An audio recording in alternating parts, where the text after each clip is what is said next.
Okay. All right, I'm back again.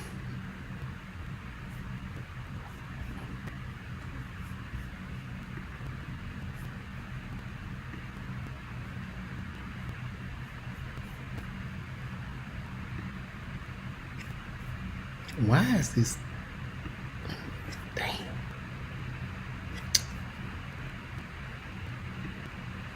Well, I'm like, do y'all see this struggle that I got going on? Wait a minute, is that it? No. It's the last it's the problem I had before.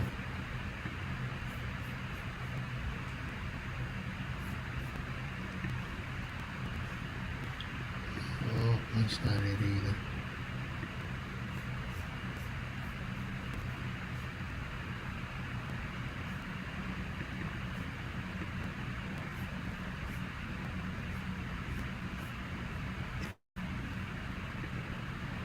I don't even know where StreamYard went. Am I still on here? Maybe I'm still on. I don't know.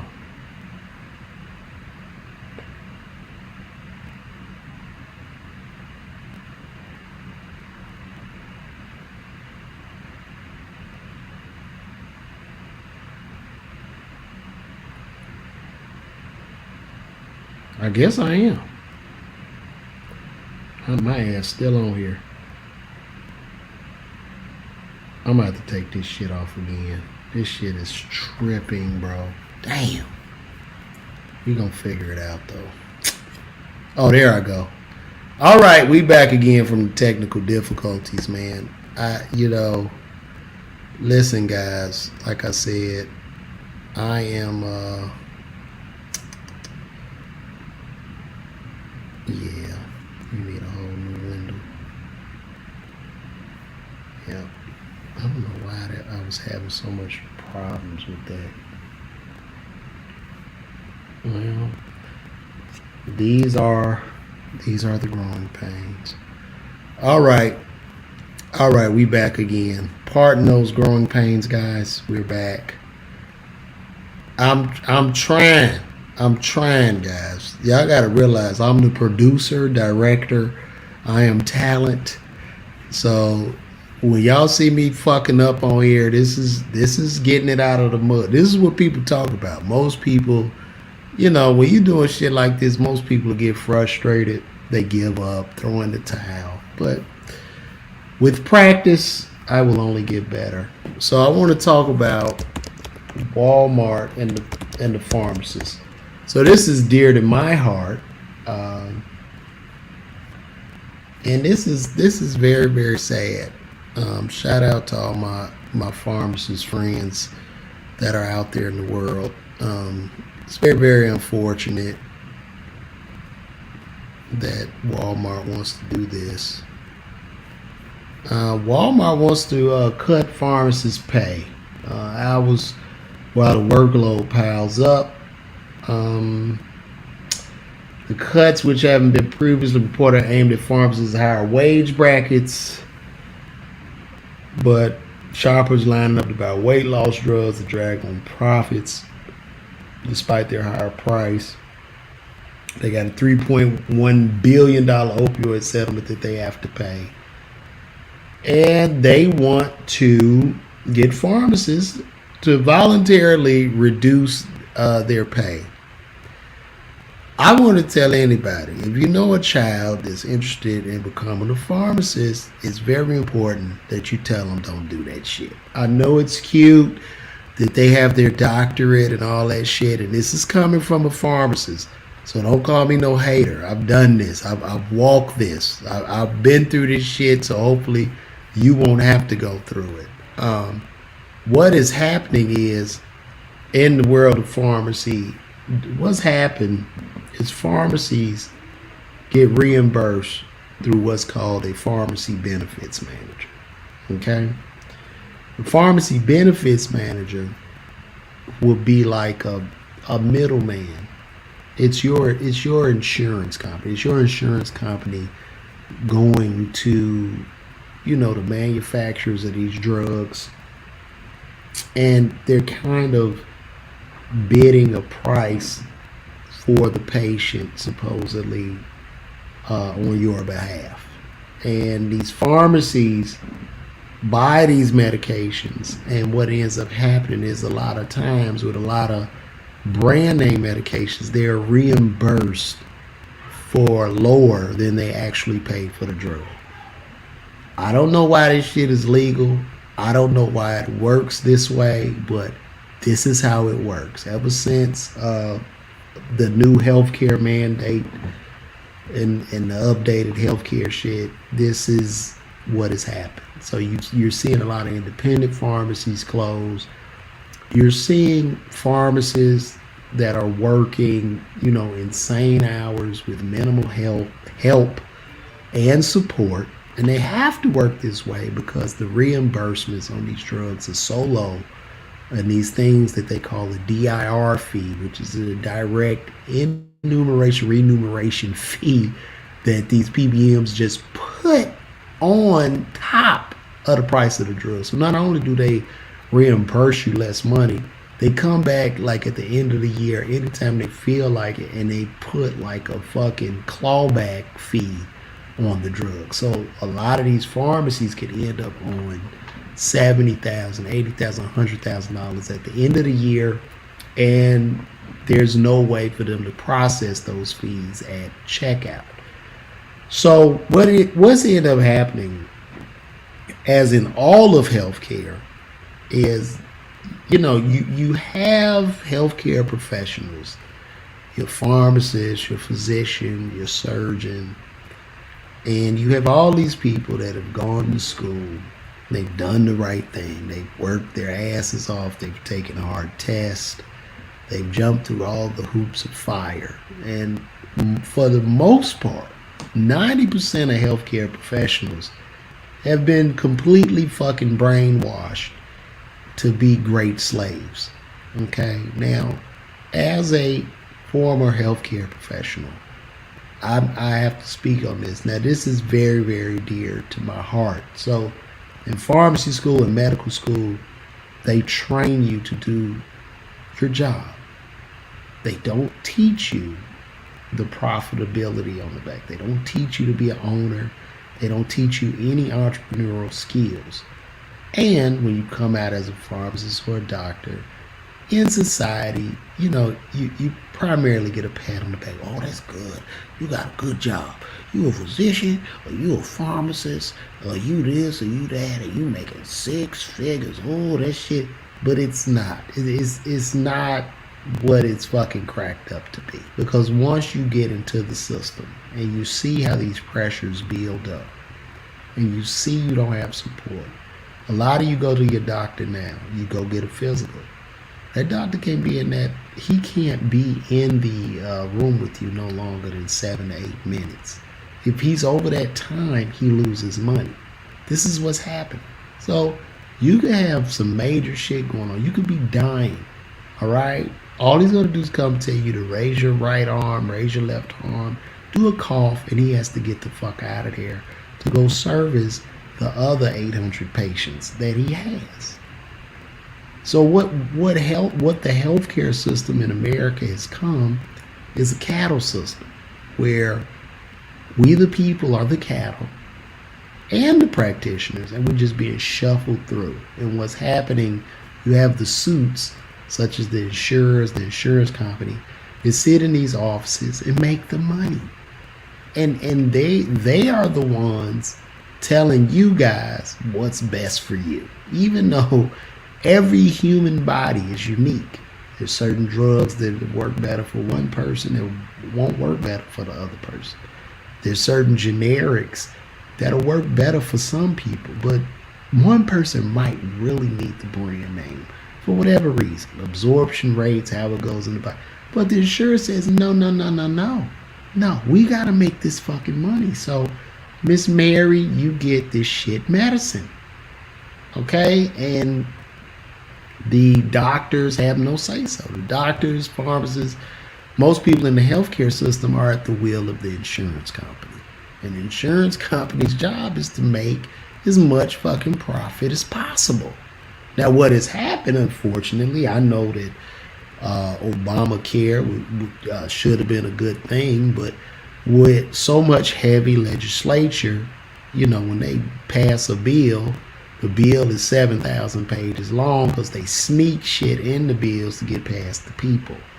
And what has happened, the whole healthcare system now is ravaged because nobody can be excluded from the system. So nobody can be excluded. These insurers will still move goalposts to be profitable. So if they got to take a patient in that has a full-blown disease and is dying, that patient is in a high-risk pool. Well, they're going to pull that money from the healthy people. You that are healthy, we're going to tax the fuck out of you. And that's why typically, even when you go to the doctor now, your insurer is providing you nothing more than a discount. That's it. If you look at those statements, it'll say like what Blue Cross Blue Shield is send you a statement saying, well, the service costs $35,000. But since you were Blue Cross Blue Shield, we've discounted it to $5,000. So they discount that shit. Now, mind you, you've already paid into the system, you and your employer, $20,000 to $25,000. Now they just discounting that shit. They're not paying out anything. That copay that you're paying is going right back to your physician. And it goes on and on. And they put all the pressures and shit on the doctors, the pharmacists, because we're all licensed professionals. So if there's any mistake made, it's no fault of theirs. It's the fault of the practitioner. You fucked up. Okay? You fucked up, not us. Not us for withholding the money and not providing these practitioners proper support. It's you. So this is capitalism 101 in America, and this is greed, and this unfortunately is what's happening in our healthcare systems, and that's why the shit is breaking down, and that's why Walmart wants to give the pharmacists less pay, and they're saying that it's a shortage of pharmacists, which I don't believe. I think they're running with this narrative because they want to keep reducing hours, getting rid of pharmacists, and then they're going to pay some fuck up in Washington a bunch of money so then they can pass some legislation where the pharmacy is ran primarily by technicians or robots, and you probably got just one pharmacist over 1,000 pharmacies, and the artificial intelligence, they help them verify. And you people and us will just continuously get sicker and fucking sicker, and they'll get richer and richer.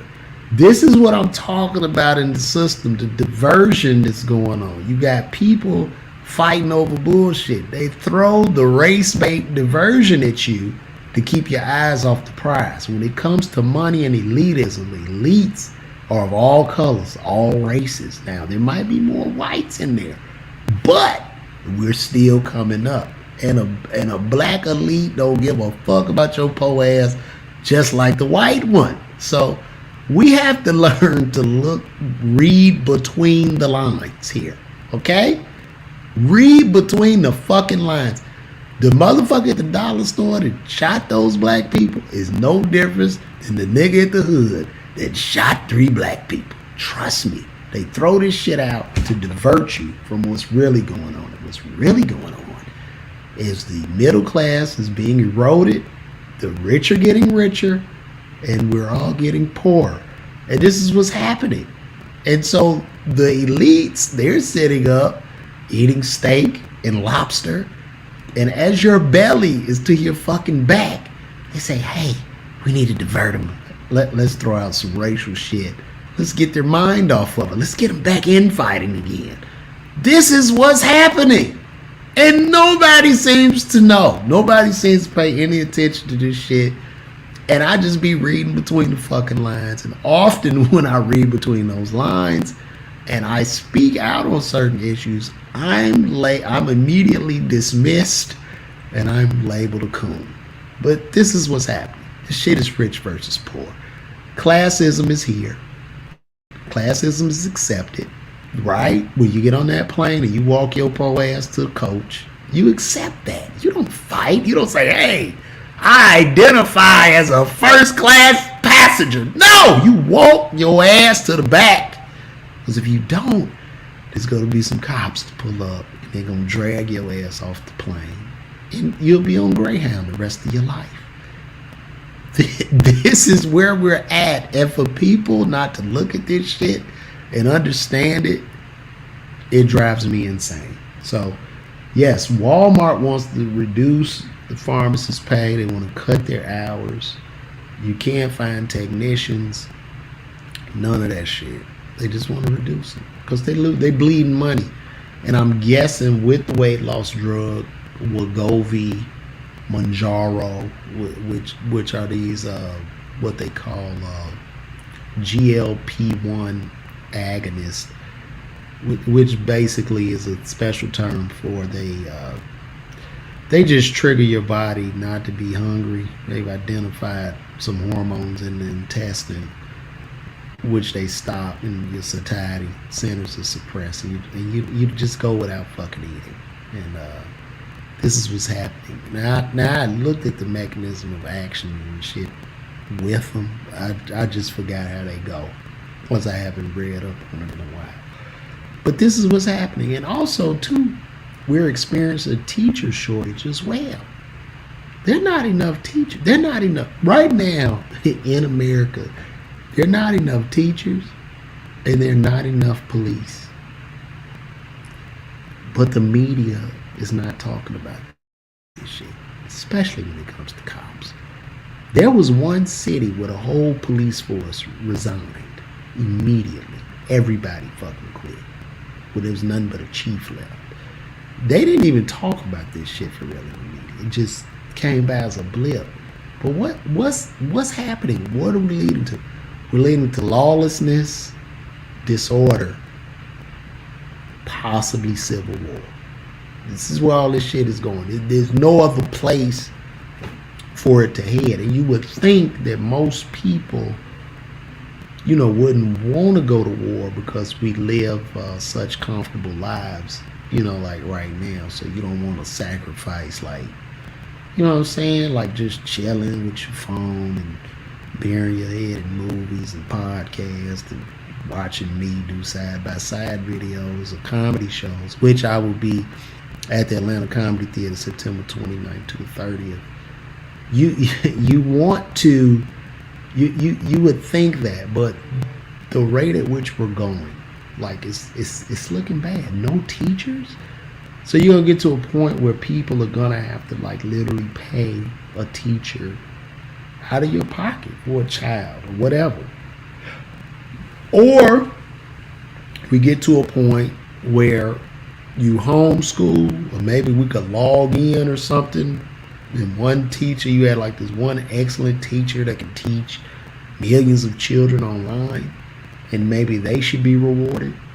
Right, like, or that's how I think maybe we should change the system. You just change the system so the kids come in, you have like a security guard or something in there, and the best teachers win. Meaning they all teach virtually, right? And kids can show up. You can keep the classroom size relatively small, and these teachers show up virtually. Just the best teachers win. And then you could use capitalism in that socialist system, such as teachers and doctors and fucking, where they set all the prices, the bus drivers, the firemen. These are socialist systems in this so-called capitalistic world. I don't know what I don't know. I get off. Some shit just gets me fucking up and going. Some things I talk about, I get super passionate. But check me out September 29th and 30th at the Atlanta Comedy Theater. Also, too, this was really, really interesting to me. I was looking at this post, and I want to show you something too about the erosion of the middle class. So I was looking at this post. The median salary in the year 2000 was $42,148 a year. A median salary in 2022 was $56,420 for the year, a 33% increase in median salary. The median home price in the year 2000 was $119,600. The median home price in 2023 is $392,000, a 328% increase. So they're prepping the world to where everybody will own nothing and be happy. And you'll have the elites just getting fat, and boom, we in the fucking matrix, man. They're just sucking off you, everybody, everything for fucking rent. So you really, they want to get it to where you're working to live. You're working to survive. Point blank, period. And I know a lot of people work that way now, but they want everybody in that shit because they want control. They want to be able to control. And then they talking about bringing back the COVID mandates and the masks. Yo, really? Really? Like y'all just gonna pull that shit back out of your ass and I guess everybody will get in line. Is that really what we want? Like, how will they pull that off? I just don't see people just masking up again, man. You know, I took my son to the pediatrician, and that shit even pissed me off about her office. I'm like, yo, what the fuck? Why are you having people still mask up, man? Let it go. Let it go. Because when you talk about the human body and the human body making its own, you know, we have an immune system, meaning I touch the dirty ball, my body makes antibodies to fight, you know, any infection, to make another dirty ball. When I touch another dirty ball, this is what happens. This is how babies build their immune system. They touching shit. The more shit they touch, the more their immune system builds antibodies to help to protect them. So for some reason, even though people no longer seem to be dying from AIDS, HIV, Ebola disappeared, for some fucking reason, this COVID or whatever is just, you can't, there's nothing you can do. You gotta get it. You gotta keep getting the shot. I don't know who's getting rich off of it, but we gotta keep in line. We gotta keep feeding these pharmacies. They're closing hours. You see what I'm saying? This is where we at right now, man. So I don't know, guys. I don't know. Also, I was listening to a podcast, and this is about the third or fourth time I heard this, man. Like, I'm a Tupac fan, right? And I remember Pac. Like when he was in Digital Underground. You know what I'm saying? Like, he was down with the underground, all that shit. And then I remember when Juice came out, right? And I remember Pac, after Juice, was a different person. Pac became Bishop, and he stayed Bishop forever. Now, as black people, we understand that a lot of these movies have a big effect on us, man. Like a big effect. You know what I'm saying? You talk about Scarface, you know, community got flooded with drugs. Roots, my goodness, that was another horrific movie. I guess, you know, truth was there, but we get real, like, emotional when it comes to these films. You used to leave the theater, you watch a karate movie, you think you the karate man. I think that Pac, and this was the second or third interview I heard, and I think it was Fab Five Freddy. Fab Five Freddy was on the Breakfast Club, and he said that, look, man, once Pac came out of that theater and watched himself as Bishop, he stayed in character. I 100% believe that. This is a man who went to the school of Juilliard, amazing actor, amazing poet, amazing lyricist. And what happened, you know, especially back in the 90s, every nigga had to be tough, street, and gangster. And we just bought into it, man. We bought into that shit for a minute. And now I think we're waking up from it. I do think we're getting away from it. You know, Charleston White is kicking ass out here. He's 3-0 with these tough gang members. And just a lot of people that are like, yo, a lot of black people are like, I will call the police on your ass now. We're not gonna tolerate the gang mantra, or, you know, a lot of black people just like, nigga, I don't want to be your friend. I don't care if you don't accept me. There are going to be consequences to your action. This is what's happening. But I do believe that Pac was that man. The Hughes brothers said, the Hughes brothers, who I believe they filmed Juice or something. I could be wrong, but they said they was in the movie house, and Pac watched himself on screen. They was in a private little theater. They said, man, that man looked at himself in that character and never came out. And I 100% believe that shit. I believe that shit, man. I believe that shit with all my heart. I've seen this guy talk. I've seen interviews for the fame. And I believe it, man. I believe it. Because you can run with it. You can run with it. And that's how, like, now I think we, as black people, we have to keep our eyes open. You know what I'm saying? With all these niggas talking about, do this in the name of black. I got a business for you. Let me show you. Let me teach you this. And all that. It turns out to be a scam. All that real estate shit and these niggas lying and wearing dashikis and writing shit on whiteboards and shit. And then, you know, you look up in a year or two, it's a scam. And our people have lost some money. So I would just say, keep your eyes open, man. Keep your eyes open. Don't let these motherfuckers fool you with the bullshit. Okay? And I think that is it. I think I done covered everything I want. Oh, man. You know what I want to talk about? Did y'all hear about this Nigerian man that scammed, sold a airport that wasn't even there for like $300 million? Let me see. Y'all got to see this, man. This is insane. What an incredible story. This guy, first of all, I don't know if y'all seen that show. All right, let me pull this up.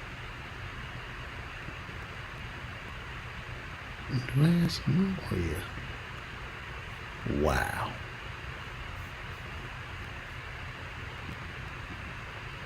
So Emmanuel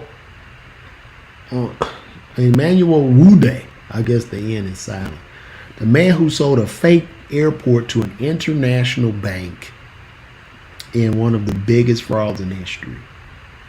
This is the brother. This is insane. He sold a fake airport. Bruh. They need to do a movie about him. Just like they did that damn movie about that white boy that was end up faking everybody out. They need to do a movie about this guy right here. Emmanuel Nwude. I guess he's a Nigerian man. There have been frauds in history, but selling an airport to an international client without physical sightseeing for verification and legitimacy of the deal is bizarre. Emmanuel Nwude Odingwe, famously known as Owel of Abagana, who are one of the greatest frauds in banking history, scams the third largest in banking history in the world. And Nwude is regarded as one of the smartest criminals in history. This man deserves a film about him. The banking frauds had a step ahead. Nwude started the looting of the Iraqi central bank by Hussein and Nick leasing trading loans at Barings Bank. Okay, so Emmanuel, top-notch fraud of $242 million. Nelson Sakaguchi, director of Brazil's Banco in Sao Paulo, was the victim of Nwude's gimmicks. To perpetuate this huge crime, Nwude needed to appear in the robe of an influential Nigerian. The easiest personality he could wear at the time was that of Paul Agwama, the governor of Central Bank of Nigeria. Personality was easy for Newell to wear because he was a director of Union Bank of Nigeria then, so marrying personality of anybody would come in a handful. Damn. Aside from wearing this guy's personality, what they need other concepts to facilitate the fraud. So we employed the expertise of Emmanuel Ofule, Zerbe Okoli, Obom Osakwe, along with the husband and wife duo Christian Ikiwuche Anjimba and Amaki Anjapa for the smooth execution of the operation. Appearing in the figure of Paul Woman, Newell convinced her to invest in a new airport in the nation's capital, Abuja, in exchange for a $10 million commission. Total deal was $242 million, deal with $191 in cash and the remainder in the form of outstanding interest between 1995 and 98. Wow. This is insane.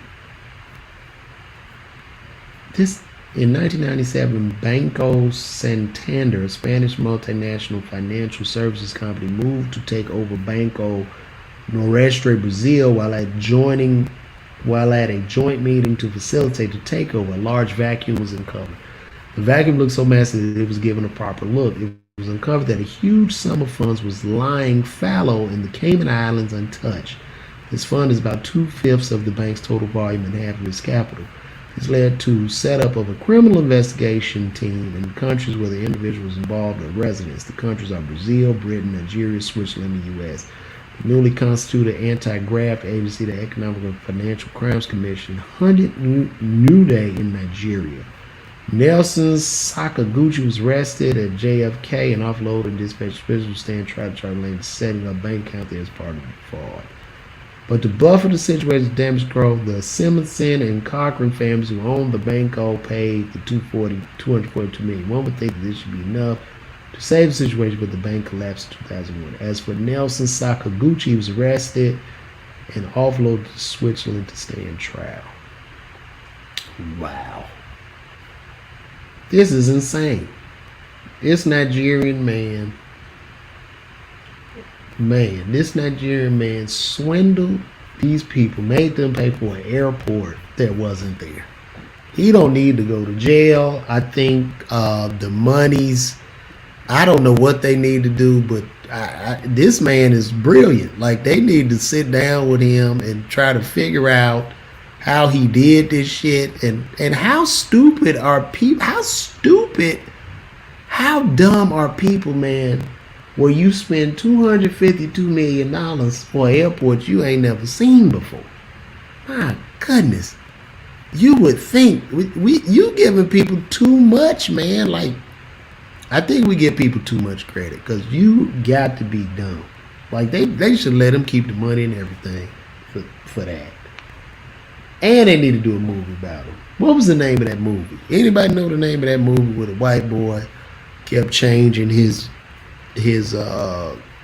what was he changing his ID? He was a doctor, he was a lawyer. What was the name of that damn movie? Was it Run Tell? What was the name of that movie? Can y'all tell me in the comments, please? I see you there, Muhammad. Appreciate you. Do y'all know the name of that movie? Was it Run That? Now y'all don't want to comment. Oh boy, y'all something else. Well, anyway. Oh, Catch Me If You Can. Thank you. Thank you, Naomi. Naomi, Catch Me If You Can. This will be a epic ass Catch Me If You Can. Cause my goodness, man. They just not finding him. This shit took place in like 02, 03. He just disappeared. I wonder where he was laying up at. Insane. It's insane, y'all. This is wild. Oh man, Kim Kardashian, that new face, y'all. What does her face look like now? They're not showing a new face on here. Let me see. Ooh.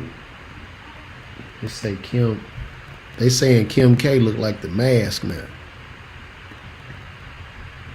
Oh, what y'all think?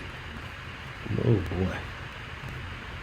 Let's say Kim looking like the mask. I don't know. It's just, I guess it's so much pressure, you know what I'm saying, to try to hold back the hands of Father Time. And I mean, people get this stuff in their face and they just look stuck. I don't know. I go to dermatologist, but I think that's about as far as I'm gonna go. I had to get some DMPs, but hell, they took it off. But I still got this scarring over here, so I don't know. Boy, that's rough, man. There's some people in LA and Hollywood that just look stuck, like they don't look human or some shit all the way, and they keep you keep going. It just starts off as a little bit, and then you look up and your whole mouth is froze. You can't move your eyebrows. You just sitting there, and you really start looking like a monster. I don't know.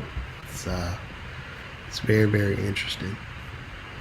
But I see you guys are checking out on me here. I guess this podcast hasn't been silly enough today. Maybe I need to do something to be more silly. Maybe changing my name to Puddle Fucking Foot or something. Or maybe wear a wig and be like, "What's up, bitch?" Like, yeah. And that'll give you more tickles. You can't talk too real on here. But I think we're gonna wrap this up. I'm glad I was able to get in here and do this. And I want to thank you all for tuning in. But that's the end of this show. So I will see you next time. And take care.